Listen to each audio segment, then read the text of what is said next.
오늘은 여러분들이 주보를 통해서도 보셨겠지만 아버지 주일입니다. 아버지 주일이면서 동시에 오늘은 삼위일체 주일이기도 합니다.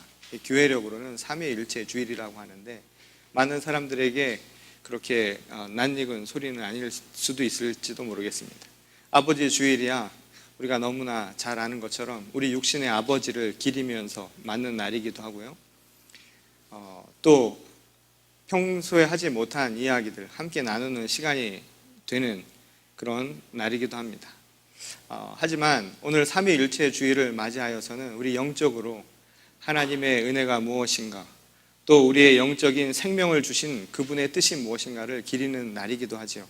그래서 오늘 영육간에 여러분들 강건함을 입으시기 바랍니다. 하나님의 은혜가 여러분 모두가 함께 하시기를 주님의 이름으로 간절히 축원합니다. 비영어권 사람들에게 이런 설문을 했다고 합니다. 영어 단어 중에 가장 아름다운 단어, 그래서 내 마음을 움직일 수 있는 단어가 무엇이냐라는 질문을 했다고 합니다. 여러분 1위가 뭘까요? 어머니, mother 맞습니다. 딱 나오네요. 그럼 2위는 뭘까요?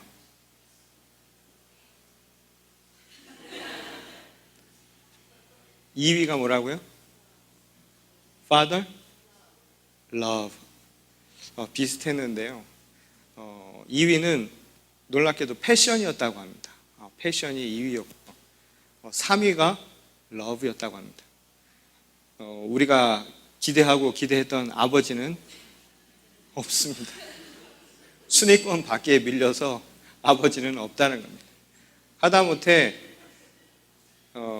이 미국에서는 많은 사람들, 특히 건강한 마초 같은 남자들이 문신을 할 때도 말이죠, 문신을 하면 가장 먼저 새기는 단어가 뭘 것 같으세요? 몸에다, 자기 문신에다 새기는 글자들이 있지 않습니까? 그것도 mother, 마음이랍니다. 엄마예요. 그러면 2위는 뭐가 될까요? 좀 재밌어요. Jesus Christ라는 겁니다. 2위는 Jesus Christ.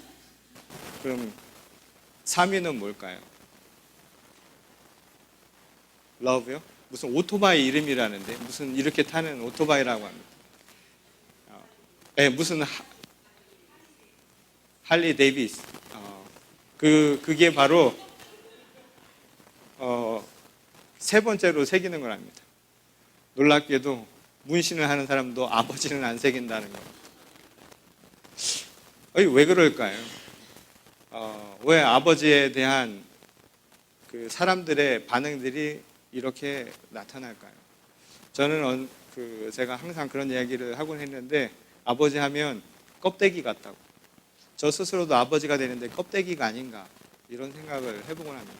특히 아이를 키우면서 내 자신이 껍데기 같다라는 생각을 한두 번 한 게 아닙니다. 알맹이는 엄마고 아빠는 껍데기다. 애들도 아프면 엄마 찾아가지 아빠 찾아오는 거 봤습니까? 그런 생각을 한두 번 한 것이 아닙니다. 이게 어떻게 하다가 아버지에 대한 이미지가, 아버지에 대한 생각들이 이렇게 됐을까요? 많은 문화권에서 아버지는 엄하고 위험하고 권위 있고 이런 존재로만 각인되어 있지, 사람들 마음속에 따뜻한 존재로 그렇게 자리 잡지 못하고 있는 그 결과가 아니냐. 이것이 바로 그 설문조사를 한 사람들의 공통된 이 보고였다고 합니다. 그런데 과연 이 아버지의 그 모습들이 오늘날 사람들에게 그렇게 각인되기까지는 어떤 문제가 있었을까? 일본의 영화 감독입니다. 고레에다 히로카즈라고 하는 유명한 일본 영화 감독이 있는데요. 작년 2013년도에 영화를 한 편 제작을 해서 그것이 공개가 됐습니다. 그리고 작년도 칸 영화제에서 수상을 한 작품입니다. 그 영화의 제목이 그렇게 아버지가 된다라는 영화였습니다. 그런데 영화의 실제 그 원 제목은, 영어 제목은 어떻게 했냐면 Like Father, Like Son. 아버지와 같이 그 아버지의 그 아들 같은 이야기로 우리가 해석할 수도 있겠죠. 그렇게 아버지가 된다라는 영화가 있었는데요. 그 영화의 주인공은 성공한 엘리트 인류 기업의 젊은 사원이었습니다. 그리고 자신의 성공 가도를 늘 자랑스럽게 생각했던 사람이었죠. 그에게는 아들이 하나 있었습니다. 6살 난 아들이 있었죠. 항상 그 아들에게도 훈육을 했습니다. 가르쳤습니다. 그래서 아버지처럼 성공할 수 있도록 어떻게 하면 잘 사는 것인지를 늘 가르쳤습니다. 그런데 아들은 아버지의 기대를 늘 충족시키지 못했습니다. 아버지처럼 열정을 다해서 사는 것도 아니고 아직 어린아이였는지 모르겠지만 쉽게 포기하고 또한 뭐든지 잘하려기보다는 그저 즐기는 것에 만족하는 그런 아이였다. 그것 때문에 이 주인공은 아들을 늘 탐탁 여기지 않고 있었던 것이죠. 그러던 어느 날 놀라운 사실을 한 가지 알게 됩니다. 그것은 무엇이었냐면 아들이 친아들이 아니다라는 사실이었습니다. 아들이 바뀐 거였습니다. 6년 전 그 간호사의 실수로 아들이 뒤바뀌게 된 것이었죠. 그리고는 그 아버지는 그 순간 이런 생각을 하게 됩니다. 아, 그래서 그랬구나. 그래서 나를 닮지 않았구나. 이런 생각을 하게 됩니다. 그리고 결국에는 자기의 친아들과 그리고 자기가 기른 아들과 함께 그 가정이, 두 가정이 만나게 됩니다. 그리고선 고민을 그때부터 함께 나누게 되죠. 그러던 어느 날 그 주인공의 아버지가 이런 이야기를 합니다. 일본에서 상당 부분 이런 경우에는 혈육을 선택한다. 그리고 너 역시도 혈육을 선택해야 된다. 내가 너를 아들로 삼은 것도 혈육이라고 하는 것이 크게 작용했다. 그건 당연한 것 아니냐. 이런 이야기를 듣게 됩니다. 그리고는 결과적으로 나중에 이 주인공이 어떤 선택을 하냐면 아들을 바꾸기로 결정을 합니다. 그리고 자신의 친아들을 데리고 와서 키우려고 하죠. 그런데 그 과정에서 이 어머니는요, 변화를 겪게 됩니다. 자신의 몸으로 낳은 아들이어서 그런지 6년 만에 만난 아들이었지만 그 역시도 사랑하게 되죠. 그런데 어머니의 모성은 놀랍죠. 왜냐하면 그 아들이 사랑스러운 것을 느끼면서 한편으로는 죄의 감정을 느낍니다. 미안한 감정이죠. 그것은 자기가 6년 동안 키웠던 아들에 대한 미안한 감정이 함께 자라나고 있었던 겁니다. 반면에 아버지는 자신을 닮은 아들을 데리고 온 것에 만족을 하죠. 그런데 어느 날 친아들이 가출을 하는 사건이 일어나요. 왜냐하면 이 아버지가 너무 훈육하고 너무 엄해서요. 그 전에 있었던 아버지와는 너무 달랐던 겁니다. 실제로 그를 키웠던 그 다른 아버지는 아이들과 항상 함께 하면서 비록 가난하지만 늘 사랑을 나누던 정 많은 그런 아버지였던 겁니다. 그 아이가 가출해서 나중에 찾아가 보니까 결국 전에 자신을 키워줬던 부모의 집으로 가 있었던 겁니다. 그곳에서 자기가 6년 동안 길렀던 아이도 어느샌가 벌써 그 아버지를 아버지라고 부르면서 함께 지내고 있는 모습을 보며 이 주인공이 충격을 받게 됩니다. 그리고는 혼자 반성의 시간을 갖게 되죠. 성찰의 시간을 갖습니다. 그리고 자기가 겪어왔던 삶의 모습을 다시 보고 자기도 아버지와 함께 있었던 순간들을 다시 기억해내게 됩니다. 그리고 어느 순간 그 6년 동안 함께 했던 그 아들에 대한 감정이 생겨나기 시작한 거죠. 그리고 자기가 아버지였다는 사실을 깨닫게 됩니다. 그 아버지라는 사실을 깨닫게 된 것은 낳아서가, 길러서가 아니라 바로 그 사랑이라고 하는 감정을 스스로 알게 되었을 때 그는 내가 아버지라는 사실을 분명하게 각인하게 되었다는 겁니다. 그래서 재밌게도 이 영화는 우리가 흔히 알고 있는 내용처럼 기른 정이냐 낳은 정이냐 이 이야기를 하고 있는 것이 아니라 부성이라고 하는 것, 아버지라고 하는 것도 그냥 되는 것이 아니라 인생의 체험을 통해서 그것을 실천하는 과정, 무엇보다 사랑을 나누는 과정 속에서 만들어지는 것이다 라는 것을 우리에게 이야기해 줍니다. 아버지는 그냥 아버지가 아니라 그 사랑의 과정을 통해서 만들어진다는 것이죠. 어머니의 사랑, 모성이라고 하는 것은 본능적인 것 같지만 사실은 뱃속에서 아이를 안고 있으면서 생겨나는 감정이기도 하죠. 또 그렇지 않더라도 키우면서 가장 가까운 곳에 있는 어머니야말로 그 사랑을 만들어 갈 수 있었던 바로 그런 모습이 있었기 때문에 모성이 역시도 부성처럼 만들어지는 것이다 라는 것이 바로 이 감독의 이야기였던 겁니다. 오늘 우리에게 이 메시지는 참 중요한 의미를 갖죠. 그리고 우리 영적인 아버지와의 관계에서도 이 이야기는 동일한 메시지를 우리에게 전하고 있음을 보게 됩니다. 오늘 우리가 읽은 이 본문 말씀은요, 오늘 교회력처럼 이 삼위일체를 알 수 있는 또 다른 이야기를 우리에게 가르쳐 줍니다. 그것은 바로 예수님과 아버지와의 관계에 대한 이야기죠. 바로 예수 그리스도와 아버지 하나님의 관계에 대한 이야기를 오늘 본 말씀을 통해서 우리에게 가르쳐주고 있다는 겁니다. 이 삼위일체에 대한 이야기, 실제로 성경에서는 삼위일체라는 단어가 나오지는 않습니다. 그런데 우리가 지난번 함께 나누었던 말씀이죠. 요한복음 17장 말씀, 예수께서 마지막으로 그의 제자들에게 하셨던 고별 설교에서 이야기하신 말씀이 무엇이었습니까? 아버지와 내가 하나인 것처럼 저희들도 하나가 되게 하옵소서. 이 말 가운데 이미 삼위일체의 근간이 되는 하나님과 아버지 그리고 그 아들 예수 그리스도가 한 분이라는 사실을 우리에게 명확하게 이야기하고 있다는 겁니다. 근데 이 이야기는 사실은 예수님에 대한 그 당시의 질문 속에서 나타난 이야기였죠. 무엇이었냐면 많은 사람들이 예수님이 누구인가에 대한 궁금증을 갖고 있었습니다. 근데 예수께서는 정작 마지막으로 많은 사람들에게 행하셨던 말씀을 통해서 하신 이야기가 무엇이었습니까? 내가 누구냐 하면 바로 아버지 하나님과 같은 하나이다. 내가 그의 아들이다라고 하는 것을 이야기했다는 것이죠. 그런데 당시 사람들은요, 이것에 대해서 다 믿고 있었던 것은 아니었습니다. 오늘 본문 말씀을 보게 되면 이 17절에 이런 이야기가 나오죠. 이 갈릴리, 이 지역에 제자들을 내보내시고 예수께서 가라는 산에 제자들이 올라갔다라는 이야기가 나옵니다. 그리고 그곳에서 제자들이 예수님을 뵙고 무엇을 했다고 쓰여져 있습니까? 절을 했다라고 되어 있습니다. 이 절을 했다라고 하는 말은 다른 말로 뭐로 번역되어 있냐면 경배했다라는 이야기입니다. 경배했다라는 그 말은 무엇을 얘기를 해주느냐? 그분이 곧 하나님이다라는 사실을 이들은 믿고 있었다 이야기인 겁니다. 이 당시에 초대 교회에서 가장 큰 문제는 바로 이것이었죠. 예수님이 누구인가? 그분의 말씀처럼 그분이 정말 하나님과 한 분이냐라고 하는 것에 대한 질문이 있었다라는 것입니다.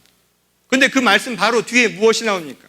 많은 사람들이 여전히 의심하고 있었다라고 기록되어 있죠. 예수님이 누구인가에 대한 합의되지 않은, 일치하지 않은 의견들이 그 당시 공존하고 있었다는 얘기입니다. 예수님은 본인이 말씀하신 것처럼 하나님의 아들입니다. 그 이야기는 곧 예수님은 곧 하나님이다라고 하는 그 의미가 담겨져 있는 거죠. 그의 신성에 대한 이야기인 거죠. 그런데 그분은 엄연히 이 땅 가운데 2000년 전에 역사적으로 살아계신 분입니다. 무슨 말이냐면 우리처럼 육신의 옷을 입고 이 땅에 오신 분 아닙니까? 그러니 그 시대를 함께 살았던 사람들은 믿기 어려웠던 것이죠. 정말 그분이 하나님의 아들이 맞냐라는 것이었죠. 이것은 당시 기독교 교리, 이 신앙 명제의 가장 중요한 두 가지 명제의 모순을 설명하는데도 중요한 의문점이 되기도 했습니다. 그것이 뭐였냐면 첫 번째는 기독교 신앙의 첫 번째가 무엇입니까? 그것은 바로 이것입니다. 하나님은 한 분이십니다 라는 것이었죠.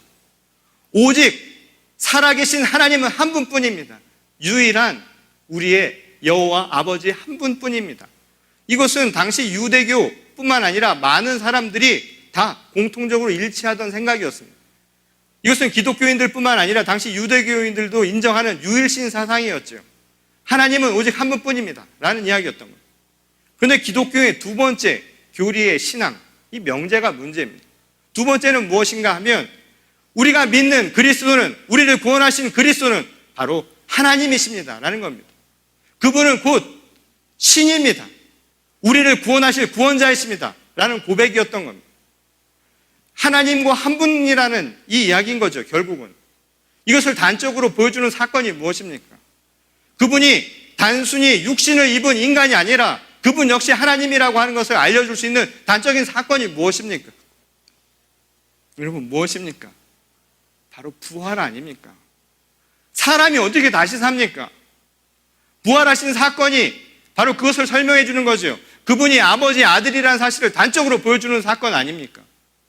그러니 오늘 믿지 않았다는 것은 무엇을 믿지 않았다는 건가요? 결국은 부활을 믿지 않았다는 겁니다.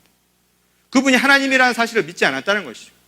그런데 문제는 기독교 신앙의 이 두 가지 명제도 모순이 된다 이야기인 거죠. 왜 모순이 됩니까? 첫 번째 이야기한 것이 하나님은 한 분이라고 이야기했죠. 두 번째는 무엇입니까? 예수님도 하나님이라고 얘기하지 않습니까? 결국은.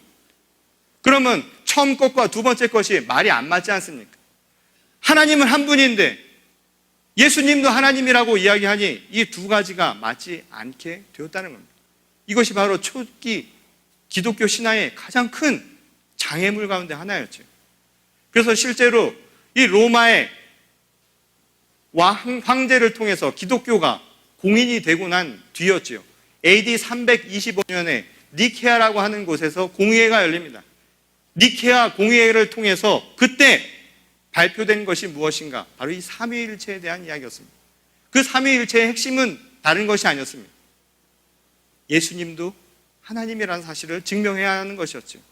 그리고 그것도 하나님이 한 분이라는 사실을 거스르지 않고 증명하는 방법이었던 겁니다. 그것은 바로 이것이었죠. 하나님과 예수님은 본질적으로 한 분이라는 사실이었습니다. 동일한 분이었다는 겁니다. 본질적으로 하나님과 예수님은 같은 분이라는 이야기를 행한 거였죠. 이것이 바로 삼위일체를 결정하는 것이었고, 그 이후로 우리가 믿는 기독교 신앙은 바로 이것을 믿는 것입니다. 구원자이신 그리스도도 아버지 하나님과 본질적으로 동등하고 같으신 분입니다. 그런데 그분이 우리를 위해서 이 땅 가운데 오셔서 십자가의 고난을 당하시고 우리를 구원하셨습니다. 그리고 그 구원을 통하여서 부활의 능력을 우리에게 가르쳐 주셨고, 그것을 믿는 자마다 누구나 부활의 생명을 다 얻을 수 있을 것입니다. 이게 바로 우리들이 고백하는 신앙 고백 아닙니까? 바로 그것이 그때 삼위일체의 논쟁을 결정짓는, 마무리 짓는 아주 단적인 부분이었다는 것이죠. 니케아 공의회를 통해서 결국 우리에게 이야기했던 것은 바로 그것이었습니다. 하나님과 예수님은 본질적으로 바로 한 분이라는 이야기인 겁니다. 근데 바로 여기에 질문이 생기죠. 도저히 우리의 머리로는 이해가 되지 않지 않습니까? 그럼 그 본질이라는 게 과연 무엇입니까? 본질적으로 아버지 하나님과 아들 예수님이 같은 그 이유가 뭐냐 이 말입니다. 아버지와 아들이 같은 그 본질이라는 게 과연 무엇입니까? 여러분, 본질이 무엇이냐고요? 그 질문에 대한 대답이죠. 오늘 본문 말씀 18절에 보면 무슨 이야기가 나옵니까? 오늘 본문 말씀 18절에서 예수께서 이런 이야기를 하시죠.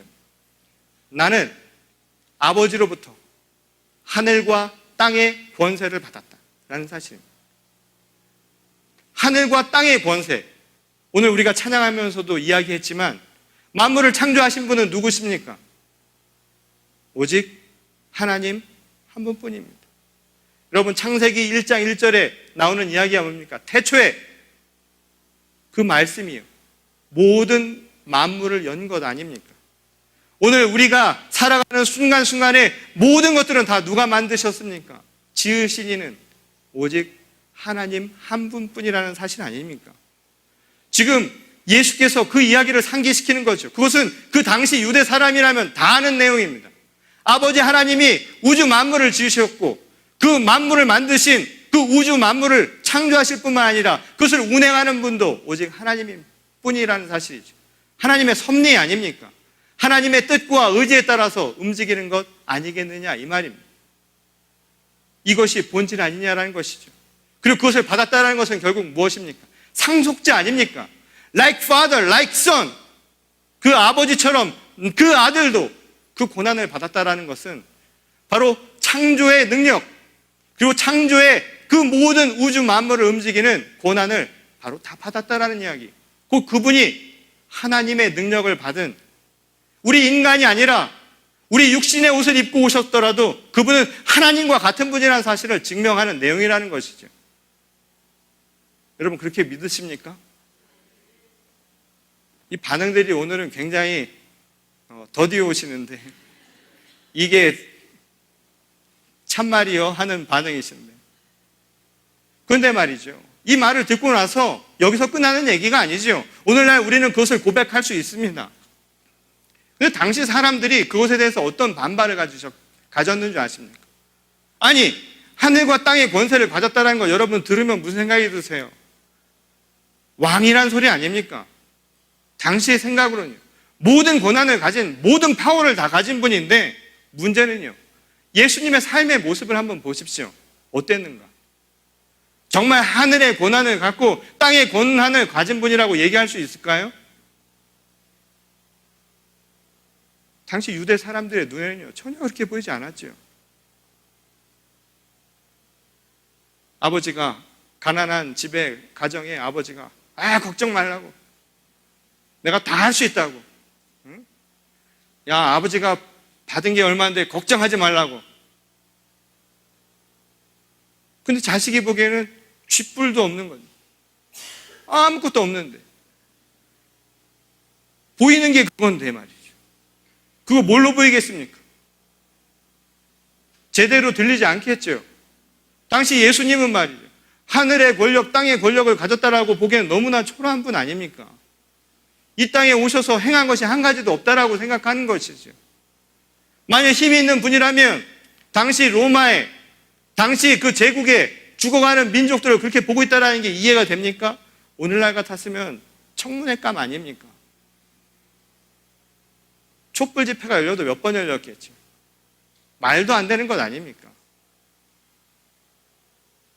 그 본질이라는 게 과연 사람들이 생각하듯이 그렇다면 하나님이 하늘로부터 받은 것, 땅으로 받은 그 권세라는 게 과연 우리가 생각하는 그런 힘이었겠느냐, 이야기입니다. 오늘 이것이 우리에게 주시는 말씀이죠. 실제로 예수께서 마지막 겟세마네 동산에서 기도하실 때 기도의 제목이 무엇이었습니까? 예수님도요, 그 잔이 나를 피해가라고 기도를 했습니다. 그 잔이 피해갔으면 좋겠다고. 육신의 몸으로는 도저히 이것을 내가 감당하기 어렵다라는 고백을 하는 똑같은 분이었습니다. 근데 그분이 무슨 이야기를 하냐면, 그러나 이것이 아버지의 뜻이거든 내 뜻대로 마시고 아버지의 뜻대로 하옵소서. 오늘 아버지처럼 그 아들이 되어가는 과정 속에서 예수님이 보여주신 모습이요, 상속자처럼 권력을 주는 그 모습이 우리가 생각하듯이 왕이 그 다음 왕에게 전해주는 그런 모습이 전혀 아니었다, 이 말입니다. 그저 그 모습은 자기 뜻을 꺾고 오직 하나님의 뜻으로만 살겠다라는 신앙 고백만 있었을 뿐이라는 것이었죠. 그리고 고난의 길을 간 것 아닙니까? 십자가의 고난을 간 것이었죠. 왜 그렇게 갔느냐, 이 말입니다. 그 본질이라는 게 과연 무엇이길래 예수께서 그렇게 갔느냐, 이 말인 거죠. 요한일서 4장 8절에 그에 대한 해답을 우리에게 주죠. 뭐라 이야기합니까? 요한이 하나님은 사랑이시라고. 사랑은 하나님께 속한 것이니 사랑하는 자들아 너희도 서로 사랑하라고 이야기하지 않습니까? 뜻을 꺾고 하늘과 땅의 이 권세를 받는 예수님의 모습, 그 속에서 정말 주님이 받고자 했던 것은 과연 무엇이었습니까? 그것은 우리가 생각하듯 세상의 권력, 힘, 부가 결코 아니었다라는 겁니다. 주님이 그 고통 속에서 받으시고자 했던 것은 다른 게 아니었죠. 바로 그 사랑이었다는 겁니다. 아버지 하나님과 아들 예수 그리스도께서 본질적으로 하나일 수 있었던 까닭은요, 그 힘과 능력이 있었던 것이 아니다, 이 말입니다. 세상을 움직이는 힘, 권력이라고 생각하십니까? 돈이 세상을 움직인다고 생각하십니까? 사람이 제 아무리 권력이 있고요, 아무리 군사력이 강해도 사람의 마음은 못 바꾸는 법입니다. 아버지가 아무리 권위를 부리고 아버지가 아무리 힘으로 누르려 해도 자식의 마음을 움직일 수 없다, 이 말입니다. 그것은 거기서 생겨나는 게 아니죠. 여러분, 하늘을 움직이는, 이 땅을 움직이는 그 힘은요, 바로 사랑 가운데 있다는 것입니다. 사랑이 우리를 움직이는 것이죠. 오늘 예수께서 가르쳐 주시는 말씀입니다. 그리고 삼위일체의 그 본질의 핵심이 바로 거기에 있습니다. 아버지와 그 아들이 하나가 될 수 있었던 것, 그것은 다른 것이 아닙니다. 바로 사랑 때문입니다. 그것을 낳아서 길러서가 아닙니다. 진정한 아버지가 되는 것은 바로 그 사랑 때문이라는 것이죠. 어느 시인이 이런 이야기를 했습니다. 아버지의 술잔엔 눈물이 반이다. 저도 커가면서 아버지에 대한 생각을 많이 하게 됩니다. 어느 순간에는 아버지와 닮지 않으려고, 아버지와 반대로만 살았던 기억이 생겨나기도 합니다. 근데 참 재밌죠? 요즘에 제가 저희 집사람한테 듣는 꾸지람을 곰곰이 생각해 보면 제가 아버지 닮기 싫었던 모습이 그대로 다 있습니다. 꼭 닮아가는 거죠. 아버지에 대한 사랑이라고 하는 것을 많은 사람들이 느끼지 못합니다. 아버지에 대한 감정이 무뎌져 가는 시대죠. 껍데기 같은 아버지의 모습. 근데 나이가 들어가면서요, 아버지에 대한 생각이 조금씩 들기 시작합니다. 이제 아버지가 자식에게 표현하지 못했던 것처럼 아들도 아버지에게 표현하지 못하는 것이죠. 그 이유가 무엇일까? 요즘에 왜 그렇게 보일까 생각을 해보니까 저도 아버지가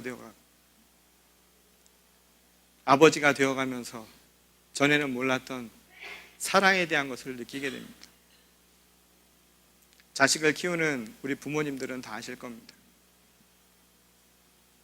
그때는 이게 옳은 거라고 생각해서 윽박도 질러보고 혼도 내고 아이들과 얼마나 투정도 부리면서 지냅니까?